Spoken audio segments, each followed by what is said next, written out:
I will do, during my presentation, a little bit more introduction.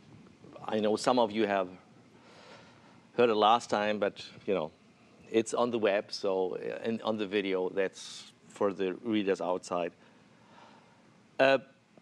So the title is Inkjet Printing Coming to Age. It is, if you look at printing, at least for fine art, it is mostly inkjet printing. It's not the only form, of course, but it is the main form, and that's what I want to talk about. So briefly, the program, brief introduction.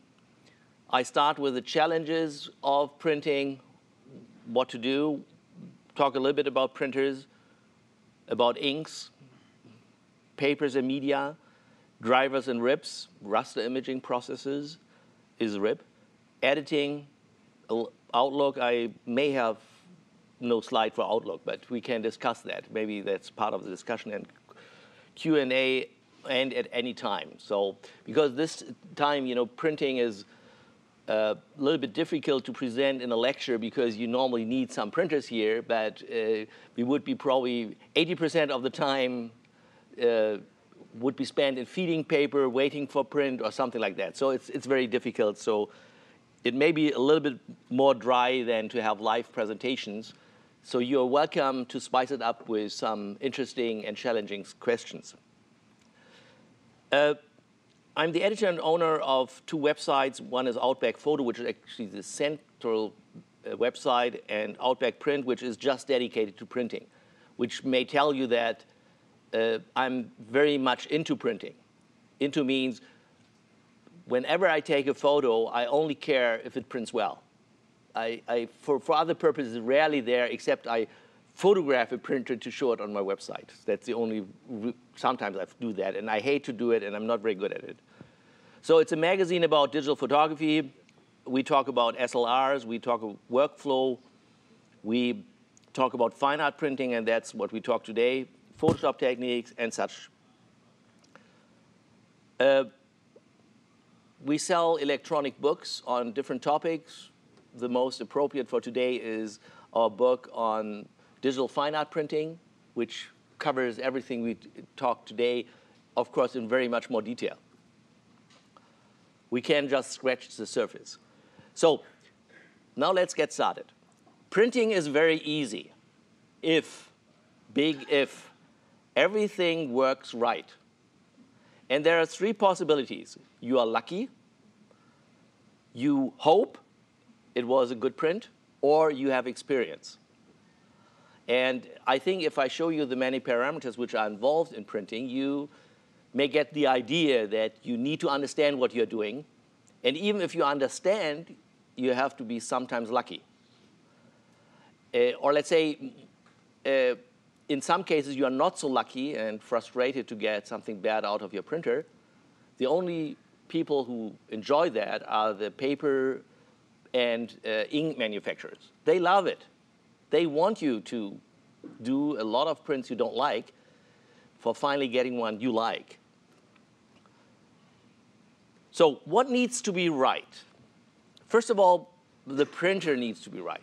That's kind of an obvious, which we will see it's kind of so many options today that that's kind of a given.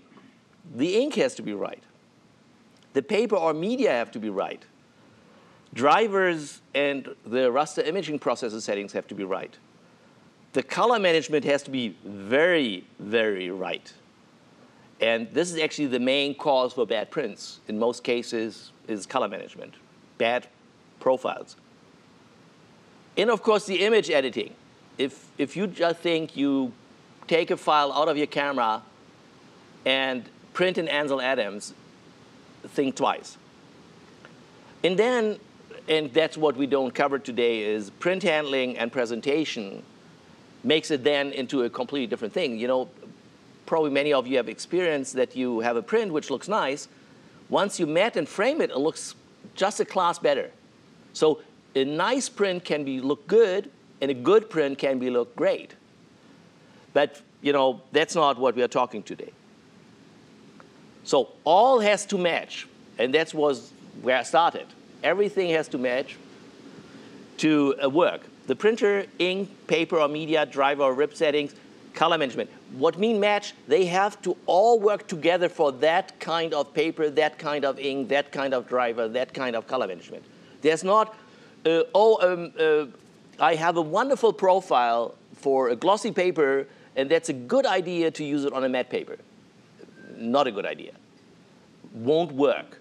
You know, you get a print, and the content is all there, but you don't get a great print. What are the main printing challenges? One is kind of the obvious, is color gamut. What kind of colors can you represent? We talk about that a little bit later. The other thing which is very important is the maximum density you get. What is the deepest black you can print? Because from there, and the paper white, you define the dynamic range you can get on a print. If you have a very light black, if it's not a deep black, you cannot have a high contrast. And you cannot print, at least not with today's printers, you cannot print whiter than the paper.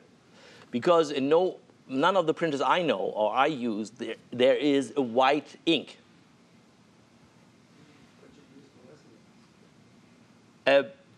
Could you? Just like your laundry detergent makes white or white. So we get to that. That's optical brighteners, and that's a good. That's a trick. But it's whiter than white. Yeah, and it fades. We get to optical. The question was, you can use brighteners, and believe me, it's overused in many cases, not underutilized. And actually, it's not really white. It's actually blue. But you know, whatever you call white, it gives the impression to the eye it's very white. But it's one of the tricks in the book to improve that. So there's nothing really wrong with it, except for certain reasons.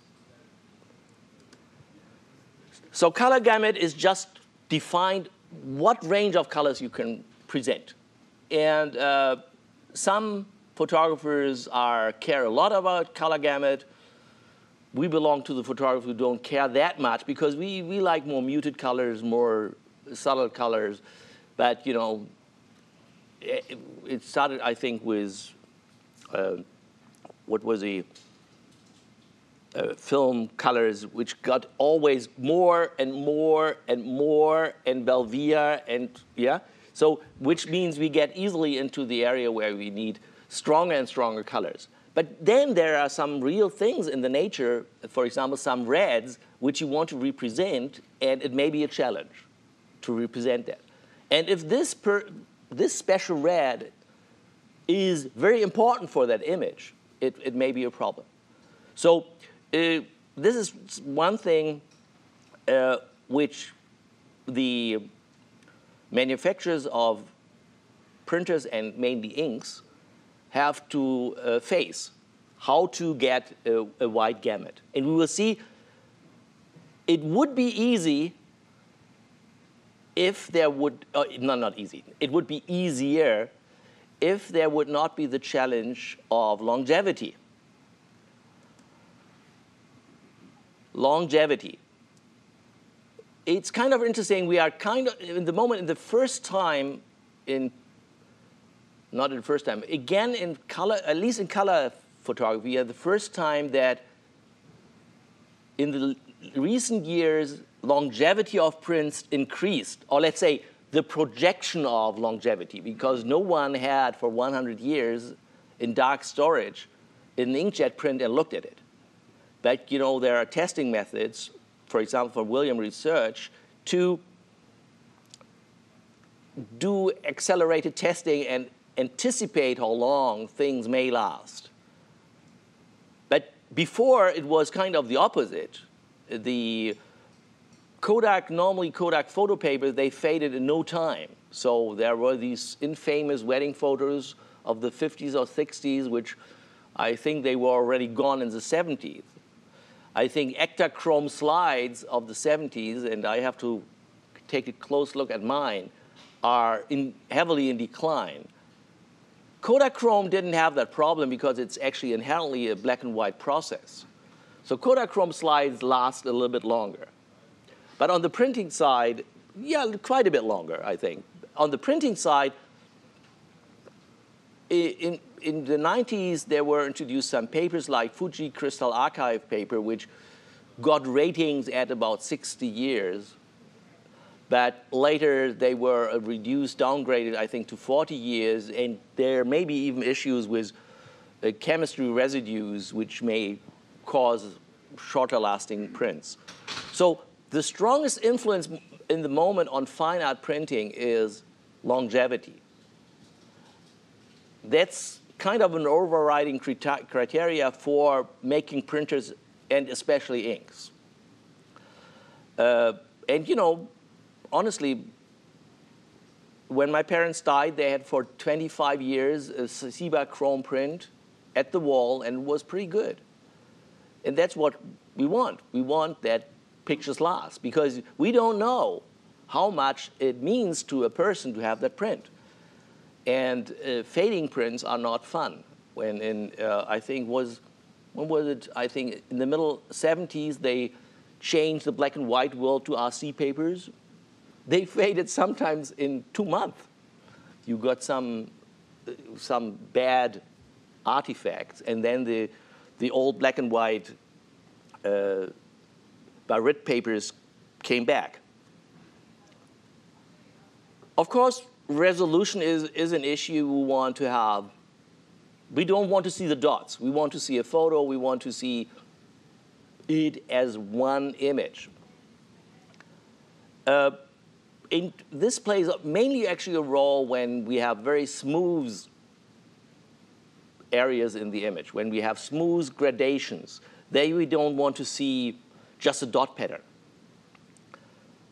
And especially a challenge is black and white. Black and white is because you don't get sidetracked by color. You see all the flaws if your printer cannot deliver on it. But on the other side, it's also, when you are exhibiting some photos, and you immediately know who's a photographer and who's not. There are some people who look at the pictures, and then there are some people who have a loop. So in some ways, it doesn't matter for looking at a real picture. A picture has a viewing distance. But then that said, I'm not really sure to determine that sometimes you see something on the picture although you don't see the dots. It just looks different. When it's kind of very smooth, it may more appeal to you than it doesn't look like it, although you don't see the dots. But it may be related by a bad dot pattern, by not enough resolution, be it from the printer, be it from the photograph you took yourself. The good news is all the main printers today have at least very reasonable resolution. So they don't suffer from not having enough resolution.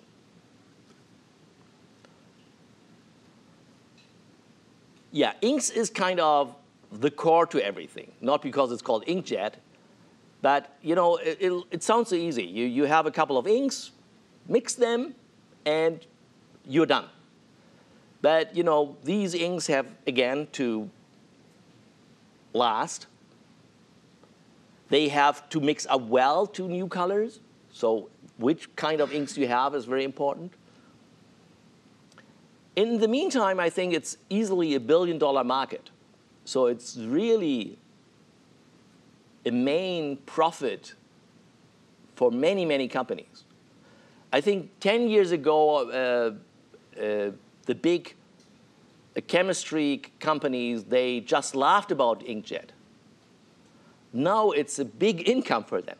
So, which means they research ongoing on new ink formulas, on new encapsulation of inks, on new dilutions for inks, on new pigments and such. There are two main types of inks. One is dye and one is pigment inks. I get to that in a minute. Everyone who does inkjet printing knows that inks are very expensive. And, that's why the companies love you. I think they could easily give you the printer for free and be happy. And that's why they also prevent third-party inks in it. They do all the tricks in the books to prevent that. On the other side, I hardly ever use third-party inks because I would need to do the research whether it's good, it lasts, or so. It's very difficult whether it's consistent, whether I even get it tomorrow. So, yeah. But on the other side, you pay a lot of money. The main inkjet printers are now getting from 8 to 12. They started kind of 6 inks and counting. And quite a bit has to do with gamut, and the other thing has to do with black and white. That's why we get more inks. But don't just think that if you have more inks, it has to be better. You have also new problems, because you have to handle 12 inks. You have to mix 12 inks for the optimum quality. So it doesn't really make the life easier for the software. But more gray inks in a system, I love it. So the main systems I use, I have about 3 or 4 black inks. And that's very important if you do black and white. Some would argue you need at least 6 to 7, just black inks.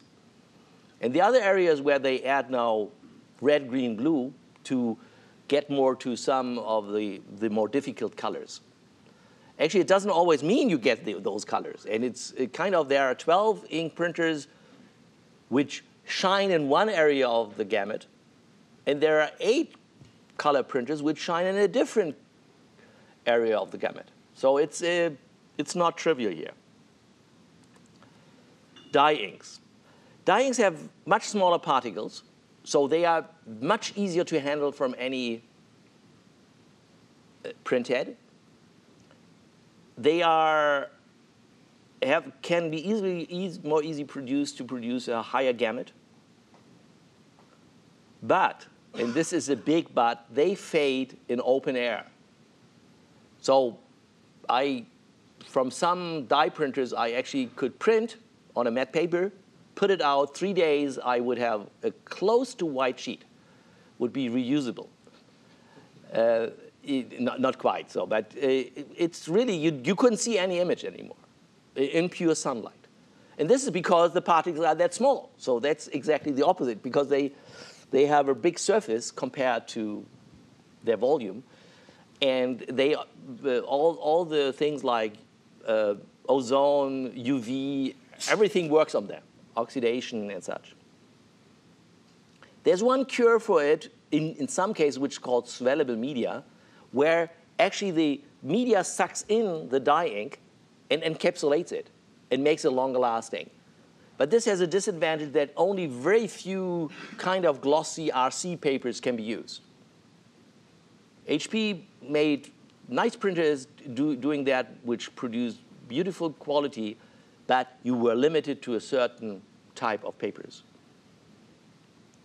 Which means today, none of the major manufacturers actually offers dye-based printers for the fine art market. They don't claim it's a fine art, it's something for longevity. So they have all now agreed to compete on pigment inks.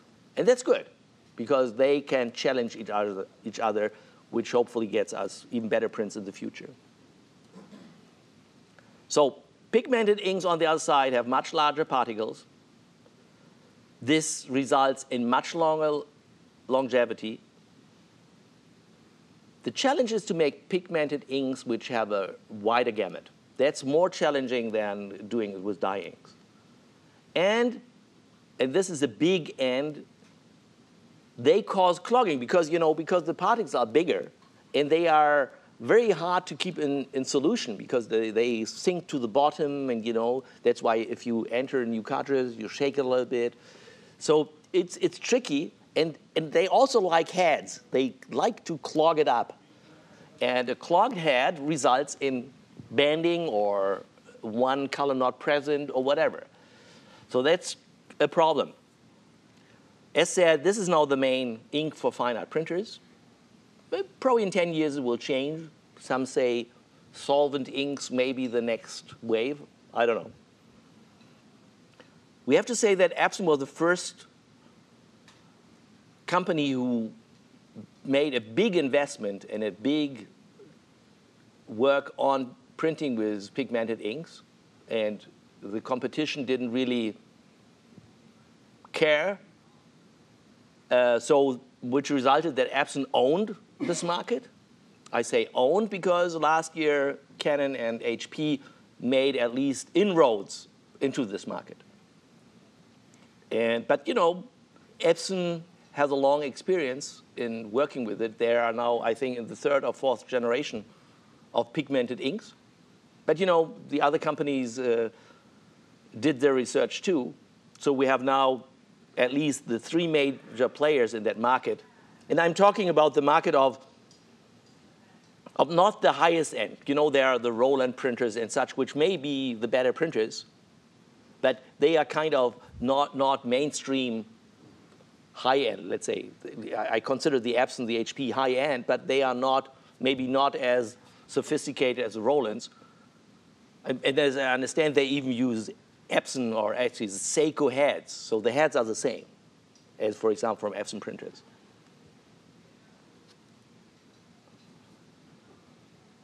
The main issue with pigmented inks, and that's all about what's currently was going on with the printers, is that all the manufacturers have to face the issues with these pigmented inks.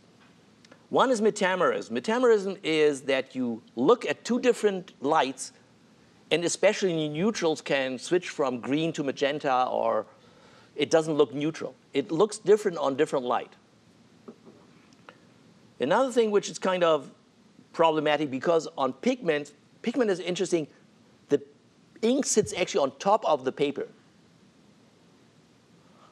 And because it sits on top of the paper, you see the difference between the gloss of the ink and the gloss of the paper, called gloss differential. And that can be more or less distracting, mostly in an angle. So it's kind of interesting. If you put it behind glass, it doesn't really matter. But you know, you look at the print this way, it matters. Is there a reason that metamerism is more of an issue with pigments than with dyes? The question was, is there a reason that it's more an issue with metamerism is more an issue with pigment than with dye? Honestly, I don't know. I just know it is a big issue with, or was at least. Metamerism is not as big issue anymore. But the first generation, the P2000 from Epson, metamerism was quite a bit an issue. But it had also to do with not having enough gray inks in there. It was just one black.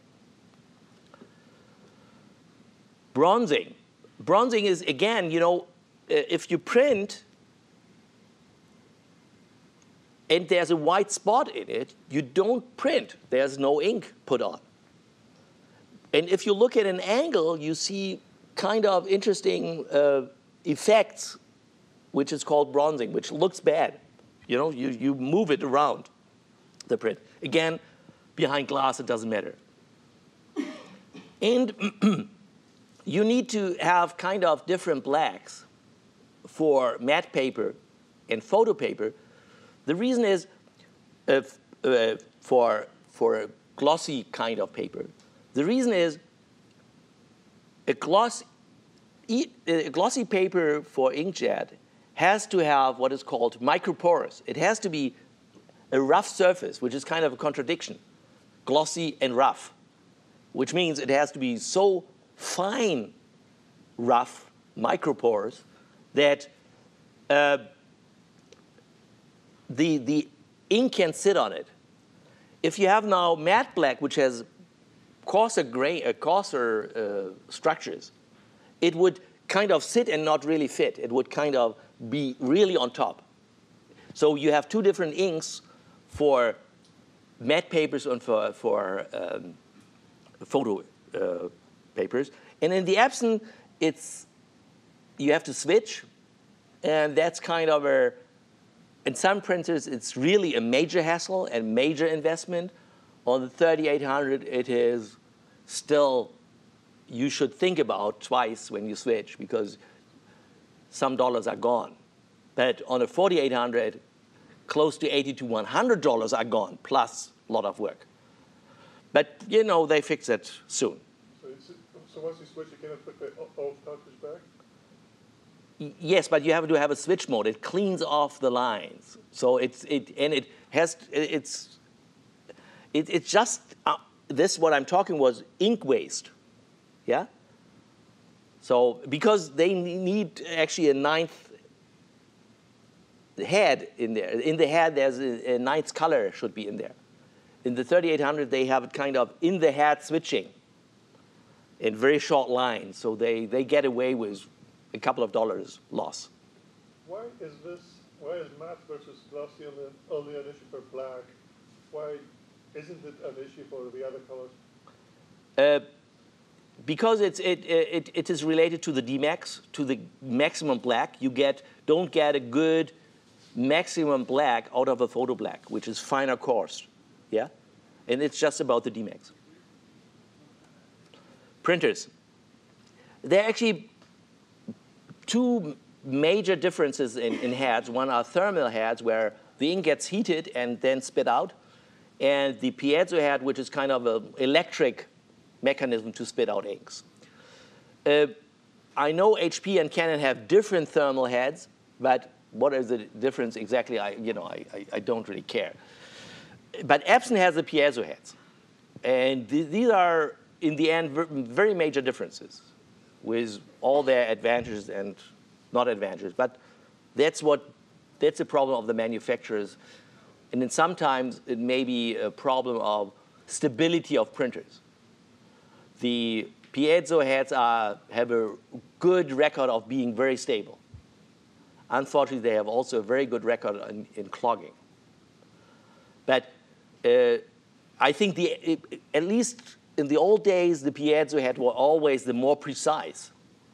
Whether it's still true, I don't really think so very much, because in the prints you get from the HPs and the Canons, you see they are also very good. So you have consumer printers, which are just letter-size printers, A3, and large format printers. Here on top, this is a typical representative of a desktop printer in A3, and this is my 44-inch printer, which is a monstrous thing. You have to calibrate your printer, which sets the ink limits.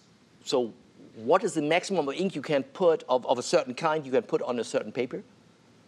You have to linearize so that the printer knows how to produce fine gradation so that it linearizes on the colors. And there's a big difference between the Epsons and the others. The Epson actually are kind of factory calibrated and are known to have a good stability over a long time. The others are user calibrated, which means they may have not that much stability over a long time. But on the other side, you can create the stability at any time and point you want, at every point in time you want. So both have advantages, yeah? And you need to profile these printers. We get to that in more detail. You cannot believe how much problem single sheet feeding can be. The only printer I have currently which is really pleasant to use on single sheet feeding, maybe the HP 9180. It's very easy. It's flat feeding. The Epson on the large format are also easy to feed. But single sheet feeding is one kind of problem. The rolls are, in most cases, working fine. But rolls have other disadvantages. We get to that later. As I said, nozzle clogging. You know, all these printers have some sort of clogging. But these days, the Canon and the HP, they have kind of auto-check. So they actually can find out that it's clogged, even during printing. So they can do a second pass if they realize some nozzles clog. And that seemed to work. Of course, nozzle checks cost ink, cost time, and they can be sometimes a surprise. You know, you just see, oh, that looks strange, you know. The worst scenario is when it looks strange and you experiment. So you think the source is something completely different, but then you realize one color is not really working at 100%. And one of the effects is banding. Banding is, of course, little stripes looks ugly. And, you have microbanding, which is hardly visible. And then there's banding, which is into your face. But, overall, they work very well in that domain today. But a couple of years it was not always that fun. And you have to do adjustments, head alignments, and all that. Today, the head alignment of all these tools, all these printers, is done most of the time automatically. You can do manual alignment in many cases, but the automatic, actually, in my book, does the trick. So for these kinds of automatic clog detections, do they have a little light detector looking at the paper? I don't know what they do, but in principle, for example, an HP head is a chip. They produce it completely in a fab. That's the advantage. For example, HP can produce new types of heads in no time because it's all chip design. It's nothing manual done anymore to that head. It is, but don't ask me how they do the detection. But they can have logic directly at the head, very close. But I never counted. How can I find an inkjet printer which doesn't clog? Eh? Where can I find an inkjet printer? No, actually, the HP, I haven't seen clogging. So I have seen it slow down because it probably has clogging, but it corrected it. Yeah. On the high end, they have some that you just don't ever power down, and they. Yeah, that's what they do. Yeah. So. Yeah. Also on the 9180, you never power it down. So on the Epson, I would power it down depending which printer you have, because otherwise it may clean too much to your taste. And also on the HP, when you replace the heads, you're replacing the print head as well. So No, that's not true. That's not true for the pigment printers. They have separate heads from the ink. That's old. Okay. That's history. But they have replaceable, user replaceable heads. And for example, the HP have one head for 2 inks, cost about $60, $70, so it's reasonable. On a Canon 12-ink IPF 5000, they have 2 heads with 6 inks each, and I think one costs $600. And the Epson heads are also not cheap, and you cannot actually, it's not user replaceable, or it's at least not thought to be. Okay, inks is key. But the other, even more, not even more, but as important part is the paper. And that's actually the key combination: printer, ink, paper. We have today so many papers, you can probably, I don't know, it's endless. The main papers are matte papers, fine art papers. With matte papers, I mean more these simple papers, which are not for gallery or use or something like that. You have satin and glossy papers. And of course, then there are all shades on the planet in between. But the main is actually it is a matte surface or a glossy surface. I have a strange relation to RC papers. If you would just look at the print, at what you see, it's beautiful what they produce. Wonderful prints. Beautiful. But then you see the plastic paper, and from the aesthetical side, you think, oh, it's so plastic. Behind glass, you don't see anything of that. Yeah? So it's kind of more like, we are used. It's kind of, it's a tactile feeling with it. On the other side, I can get to you in a moment. On the other side, a matte fine art cotton paper looks beautiful without print. Just look at the paper. It's so beautiful, smooth surface. Yeah? But does it really matter for the photo? I don't know. You don't get the gamut like on the RC paper. Yeah? Your question? But don't the plastic papers fade much quicker? At least my experience with Epson. Epson has a very nice plastic one that's... Which printer did you use? Which printer did you use? 1280, which is a Yeah. You use dye inks, dye-based inks. On pigment, it's not the case. There are some issues which I will cover, but this is dye ink. Yes. It's very fast. Yeah, but it has nothing to do with the plastic paper. It has to do with the dye ink. But on a Epson matte paper, it does not fade in 5 years, 6 years. That's the time I have. Yeah, because it probably sinks into the paper. So you have either wood pulp or cotton rag, expensive and beautiful. And matte papers have lower DMAX. Sorry, you had it. Resin coated. So it's paper coated, I call it plastic. Okay, resin coated paper. And then, believe me or not, there are many other media. You can print on aluminum. You print on textile. Actually, textile is a big market. So there are companies who are specialized to make raster imaging processes for print on textiles. Or would you ever think that someone prints on snowboards? Maybe not, but they do, and they care, believe it or not, that they have 5 machines which are complete in sync in color management. I don't know why they bother about that, but they do. They want one snowboard to be exactly as the same. They are probably more picky than photographers. You don't know why surfboard, skateboard, and snowboard companies do that. Don't live in Santa Cruz. They're very picky. Yeah, of course. That's hype. But I know. Although they want to surf with it, Would whiteboards is, but it's not. It's lifestyle. Yeah. Oh yeah. That's come on. Exactly. That's what you do. Leicas are not for photography. They collect it.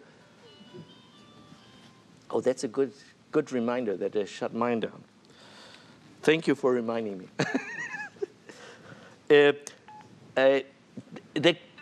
The important part is that paper itself doesn't really work well with inkjet printings. It needs to be coated. It has to have a coating on the surface.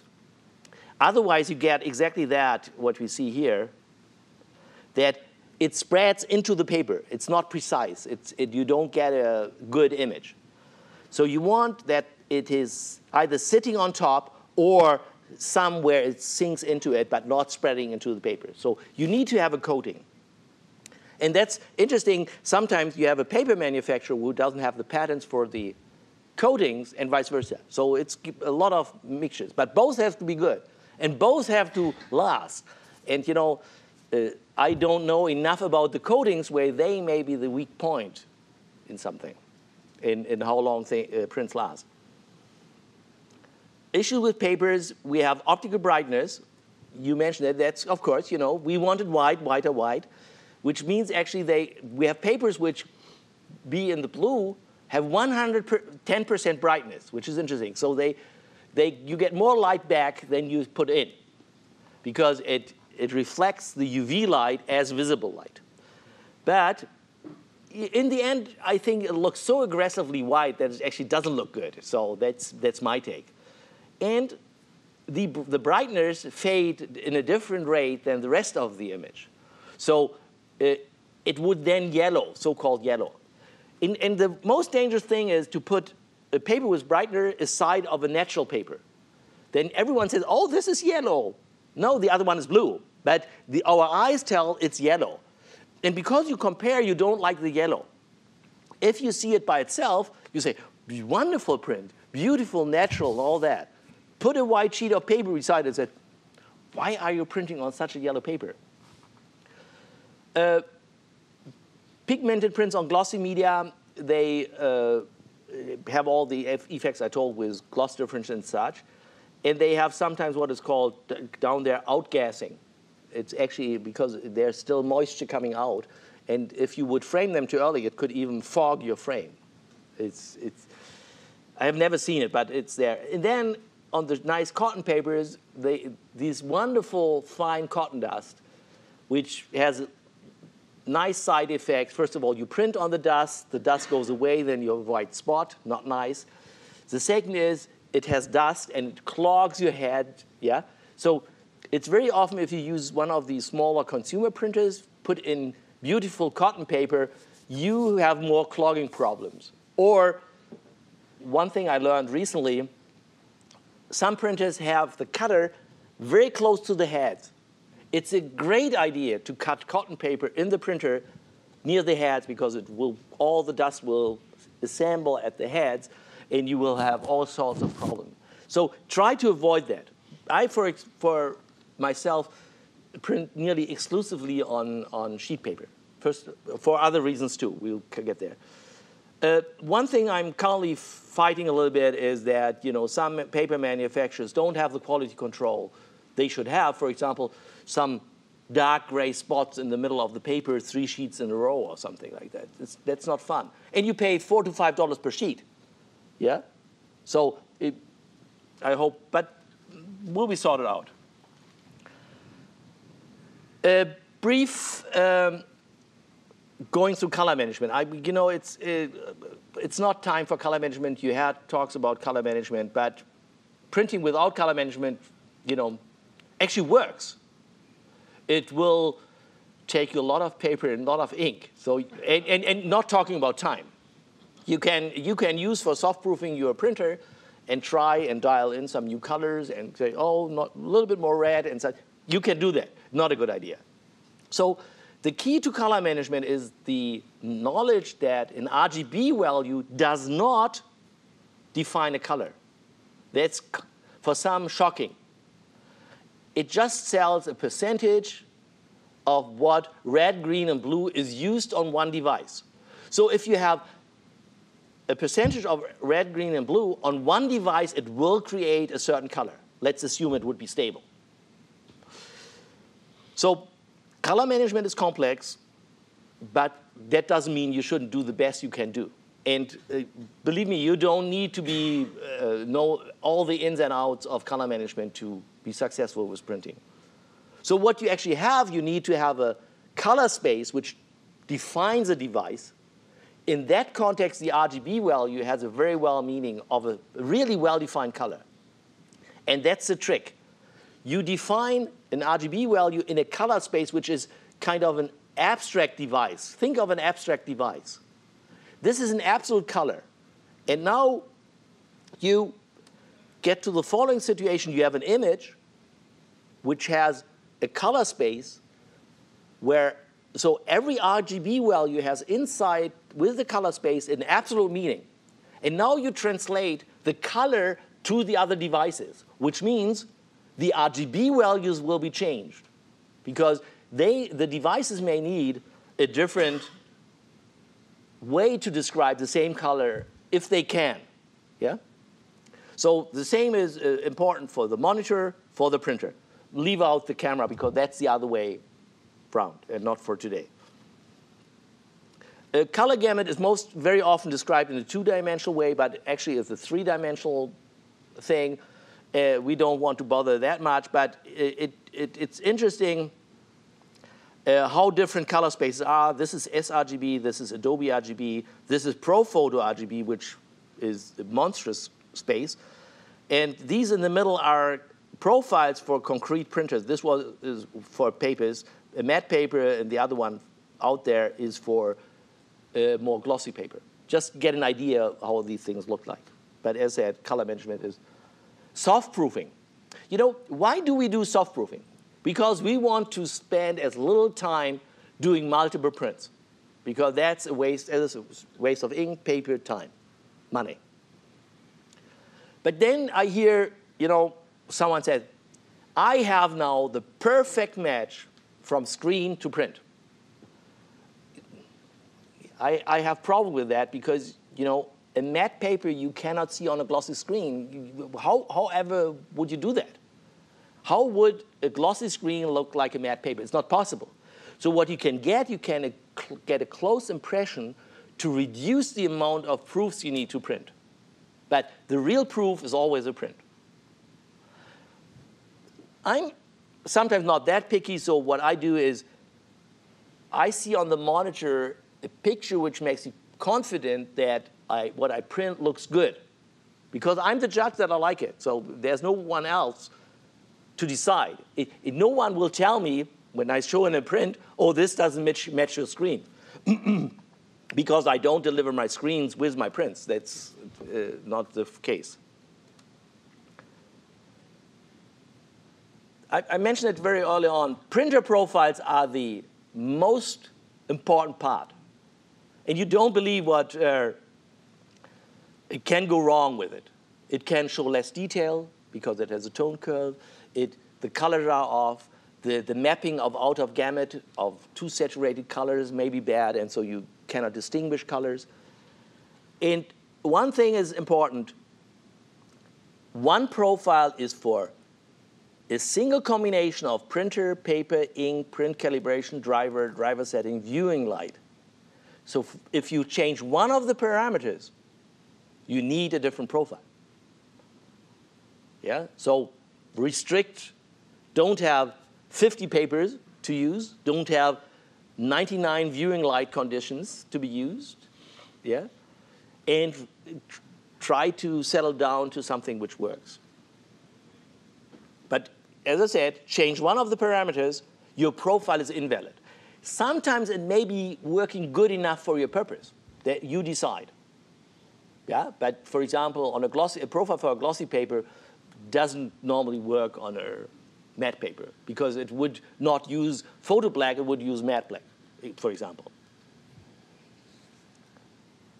The main thing to watch for is how behave oversaturated colors in mapping, how neutral are neutrals, because that's where our eye is very sensitive. If you have a black and white print, you see it immediately, a color cast. If in normal color photos, you may not see it, but in neutrals, you see it. The rendering intent, just briefly, is how you deal with out-of-gamut colors. It's a white thing. The tone curve is very important, how linear is the print. And unfortunately, the viewing light plays also a role. I try to make it kind of that it's in average light, it works fine, because I don't want to say, if you buy my print, you need to have this kind of color temperature in your viewing condition. This is for people who are strictly for galleries. They do that. Creating printer profiles, you need a spectrophotometer.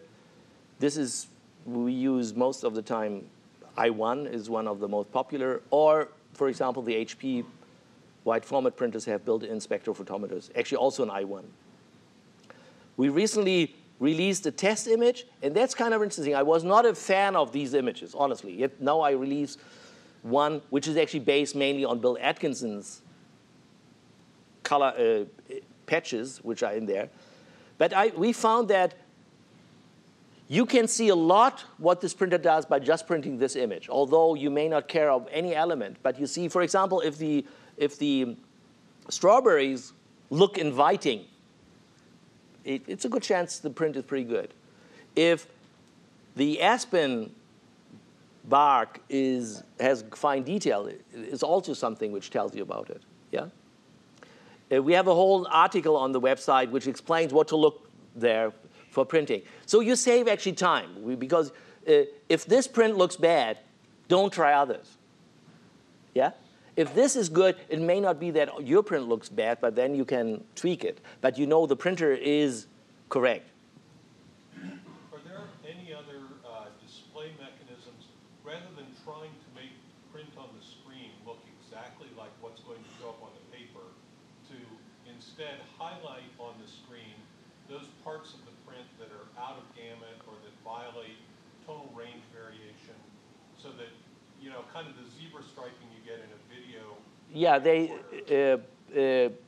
you have out of gamut warning in Photoshop, for example. Mm-hmm. So that's an important part. But you had some other metrics there in terms of tone variation and whatnot. I don't think they, that's actually where these things are, so that you can see how far the black is really printed. Once the highlights are printed well with the profile, and once the shadows are printed well, the tonal range is okay. It doesn't mean it's linear, but the profile makes it normally quite linear. So I think if you see, this is more a visual clue, and you have also the gray ramp here. I think you have all the elements you need. Yes. Black and white printing is a whole world by its own, and it's as complicated as color. It doesn't have the out-of-gamut problem, but black and white lives by tonality. That's the only thing you do. Yeah. So it was kind of interesting in the beginning, a couple of years ago, the manufacturer said, you know, who wants to make a printer which does black and white? Nobody really cares. Yeah? Now they have mostly nearly all three blacks because they found out that people care. And you know, it's always, the more you have colors, the more the people like black and white say, get rid of that color, you know? And it is really, both are different art forms and both have their life. And so we are now at a new way where you can do on the same printer excellent black and color images and get also very good black and white prints in the moment. The interesting thing, and I just published recently again, was actually, I repeated that, how you can soft-proof black and white on your monitor. It's not as trivial as you think. If you use the specialized black and white modes of your printers, it's kind of interesting. They deliver you that, but they have no means to profile it. I want to give you a little bit of time for questions. So printing software, you know, it's kind of interesting. You say, oh, that's the driver for the printer. It's kind of, you know, that plays with my printer. But you're talking about quite a complex piece of software because it has, do I have a slide? I think I should. It has to do what is for this paper the right height? How's the drying time in stopping between? What is the speed? What are the ink limits? How do I get detail in dithering? How do I smoothen out gradients? How do I map 12 colors? Exercise for this afternoon, make 12 color mappings for, write your own driver this afternoon. Just kidding. So it is a really major piece of software. That's why sometimes some printers may work better with a RIP from companies who are dedicated to just writing printing software. And black and white gives a different kind of challenges. Then you have the printing host applications. The most known is Photoshop. We have currently the discussion of 16 to 18 bits, so that you have also a 16-bit pipeline to the printer, whether it's matter or not. But likely it will matter soon, because you can do more, with more information, you can do smoother gradients and such on the print. Some help by getting Photoshop plugins so that you directly print from a plugin, because the printing process is, from these applications, sometimes very error-prone. You have to select the printer, the paper size, the application print dialog, the printer driver dialog, and they all, again, have to match. And then these are sometimes 3 or 4 dialogues you have to go through. And if you decide one wrong, gone is the paper, $5, 15 minutes, and ink. Yeah, so application like Lightroom do it a little bit better. Yeah, and this is easier from a RIP, from a raster imaging processor. Post-processing, drying is very important. If you have from roll, you have to decurl. There are devices where you can decurl paper, and so on. I skip RIPs a little bit. They are kind of dedicated applications which do nothing else than printing. In the productive environment, you have to have a RIP because otherwise you don't get the productivity. Multiple photos on one sheet and all different color managed and such. But also sometimes you get the optimal quality through RIPs. All is based to have good photo editing, because the old darkroom is now the Lightroom. I wrote it this way, not to confuse with the product, but you know the product has its name from it. So what you do in Photoshop is actually, or in Lightzone, is actually preparing the print what you did in the classic darkroom. And that's where most of the your time is. Once you have figured out how the printer gets it, that's done. Nearly on time. Question and answers, please. What's your tips to get neutral black and white? What? What's your ideas and tips and hints to get neutral black and whites when printing? You mean neutral? Neutral. I think the main printers which have about 3 gray inks And if you use their black and white mode, they get a very good neutral. I even get it in color mode from some printers today. I think you get pretty good neutrals today. It's not too difficult anymore. The interesting part is that I don't actually want neutral prints. I mostly tone prints, yeah, split toning, shadows and highlights different toned, yeah, which also helps you around this problem, because neutral to one looks too cold, to the other too warm. So it's never in the classic darkroom that you really want a neutral print, but you didn't want metamerism. You don't want to look at greenish. That's for sure you didn't want to have. Time for one more. Yeah, one more. That's kind of an off question. So how will inkjet in the future compare with like lightjet printers moving forward? Who's going to win out? The inkjet printers already win against lightjet. Lightjets are very good. Get me right, yeah. But the problem with lightjet, first of all, you cannot put into your room a lightjet, which think of that iteration, yeah. So you would need to softproof on an inkjet printer anyway to get to the lightjet, yeah. And I know very good fine art photographers at Ansel Adams Gallery. They print, from most of the prints on inkjets, and sometimes they go on lightjet if they cannot handle the sizes, because if you handling 40 by 50 print is an art by itself. Yeah, I wouldn't know how to do that. So I think we should wrap up now. Thank you very much. thank you very much.